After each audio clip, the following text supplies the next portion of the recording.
सत्य के महत्व को समझना जितना कठिन होता है उतना ही सरल भी। अपने शिष्यों को उपदेश देते हुए भगवान बुद्ध ने सत्य के महत्व को समझाने के लिए एक कथा प्रारंभ की। एक ब्राह्मण रात्रि में अपने घर के बाहर बैठा था। तभी एक स्त्री सामने से गुजरी और ब्राह्मण ने उसे रोककर कहा, आप कौन है देवी? इस घोर रात्रि में कहाँ जा रही हैं? स्त्री बोली, मैं लक्ष्मी हूँ, इस नगरी को छोड़कर जा रही हूँ। ठीक है, जाओ।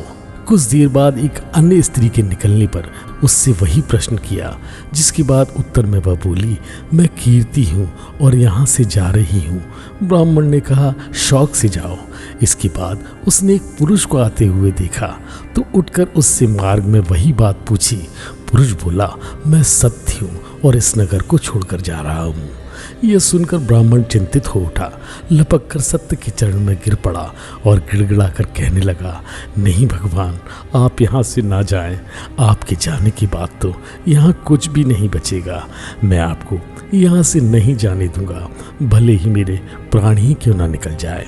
परोपकारी ब्राह्मण की अनुनय विनय पर सत्य ने कहा, रुकने की स्वीकृति दे दी। ब्राह्मण को संतोष हो गया।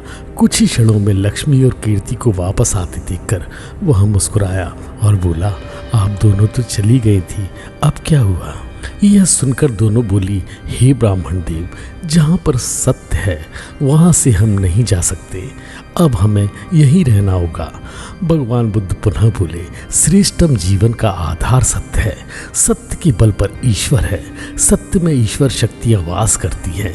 जो व्यक्ति सत्य को धारण करता है वह ईश्वर तुल्य हो जाता है, परंतु सत्य का मार्ग कांटों से भरा होता है।